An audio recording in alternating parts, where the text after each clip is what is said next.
Come behind.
Welcome back to Mormon Channel Studio. We just heard Emma Huntington and Hunter Montgomery, and they just sang Ballad of a Moonchild. That was incredible. That was incredible, guys. I absolutely loved that. Shucks, Nadia. That was amazing. Wow. Okay.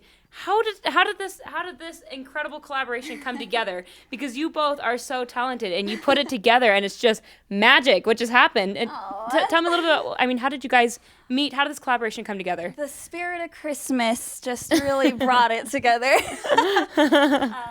We were actually both in the same student ward together, and we were serving as ward music co-chairs. And so we decided to do a musical number in church, and then that's how it started. That's so cool. So is this a song that you guys wrote? Is this a song that you guys co-wrote? Emma wrote it. Emma wrote it? Yeah, so I wrote it as part of like a 3-part movement piece called Ballad of a Moonchild, and so this was the last movement. And I always wanted to orchestrate it, actually.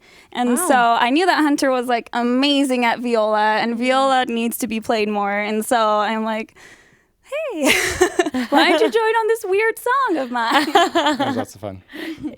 You play incredibly beautiful, and your voice is incredible, and Thank you play, it's just, the whole thing was just fantastic, guys. It was just fantastic. So this is the third part of a 3-part movement. That's amazing. Thank you. So, the first 2 parts, are they similar, or is it, I'm assuming that, I feel like movements have ballads versus there's a lot of liveliness in other ballads. So tell me a little bit more about the other movements. So the other movements, all of them are in an effort to understand concepts that are more, I guess, painful in a beautiful way, and not just, look for the sunshine. As lovely as that is, it's also kind of appreciate the moonlight aspect, right. Hence Ballad of a Moonchild. So all the movements take different parts of that. So one of them will be involved with the concept of unity, how we need other people that help us. Others are, like this one was very much based upon just concepts of love, as cheesy as that is, just how necessary it is to stick to those roots and understand that we can still be grateful for moonlight type things, for pains, for hardships, and not just mull over them. I love that. That's beautiful. Hunter, tell us a little bit more about, you've been playing the violin for how many years? There's got to be years behind that talent right there. So what I was playing was actually viola. A lot of people... Okay. Oh, I'm so sorry. No, that's... everyone makes a mistake. All the violin people are going to kill me for saying that. No. Get it right, Nadia. No. And that's one of the things I love about the viola is... most people don't know what it is, and it's just a beautiful instrument. I started taking lessons when I was 5, I think, and it's really my mom just practicing with me every day all those years that got me where I am today. Good moms that make us practice, right? Yep. Do you play any other instruments, or is that just your favorite instrument? Mostly just that one. That's neat. Mm-hmm. So, and where, I heard that you have a YouTube channel, and what is it that you see yourself going towards, or what do you like to do with that, with the viola? Well, so I'm majoring in viola performance, but I actually want to be a doctor. So I just do it for fun. I just love it. Yeah. That's very talented. We're just doing it for fun, right? And so, Emma, what are you hoping to do with music? Where do you see yourself going? I just appreciate sharing music, honestly. I love the feeling of connection to people because I feel like this is like typical artist stuff. You often feel disconnected from the world. But when I perform, it's one of the few moments where I actually feel super connected to people. And so just feeding that, I know that I could contribute to people in that sense. And so that's something that I like to share, I guess, with people, whether or not it goes big or whatever. I don't really care. Just the opportunity to share it, I think, is meaningful and should be done. Yeah, that's neat. Thanks for sharing that. You know, something that I would love to hear from both of you is what kind of advice would you give to an aspiring artist or aspiring violist. There we go. A violinist, violist. What kind of advice would you give to somebody? There's probably somebody out there watching this and thinking, wow, they're so talented. How in the world am I ever going to make it to that point to be able to play like that or write like that? What kind of advice would you give to that person? Do you want to go first, or? Practice. One word. I got one word for you. What your mom said. Practice. He's always really good with that. I'm like the one that's like, oh, flowers and metaphors. I personally think the concept of failing is huge. Be okay with failing. Like, don't hold back because you're a failure. I was terrible. I'm not just saying this. I was honestly terrible at performing at first. Even talking right now, I get nervous and stuff. And be okay with that. Be okay to be nervous. Be okay to fail a lot of times, because that's basically all music is you just fail again and you practice with it. Right. So just not being afraid to fail, I think, is huge, and being okay with whatever voice or stage you're at and just accept it and appreciate it for what it is instead of bash it. I love that. I feel like both your messages just go really hand in hand. It's okay if you fail. Keep moving forward and keep practicing. I love it. Love it. Love it. So the next song, in the Bleak of Midwinter. Did I say that right? In the Bleak Midwinter. In the Bleak Midwinter. Yeah. So can you tell me a little bit more as to why you guys chose to sing this hymn or to perform this hymn? You actually kind of started it. Yeah. It was actually my grandma's suggestion. Really? Thanks, Grandma. Yeah. It's an old... Yeah. Thank you. It's an old English hymn. And I just imagine, peasants singing it in medieval times. Yeah. And it's beautiful. It has a beautiful message about Christ and how the gift that we can give to him is our hearts. And I just love it. It's beautiful.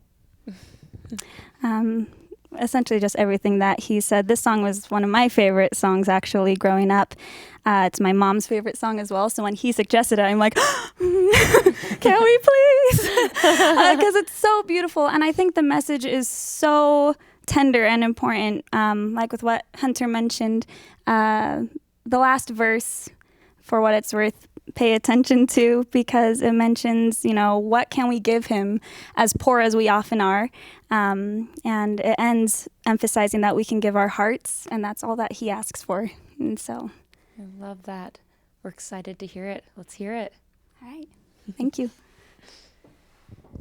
It's such a beautiful time of year to be inside of the spirit of Christmas and to feel that love that I feel like universally is spread and felt. And so I'm excited to hear this song, especially with what they were talking about with the lyrics and how it just embraces those feelings of love and unity. It's Christmas. That's what we need to be hearing this time.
my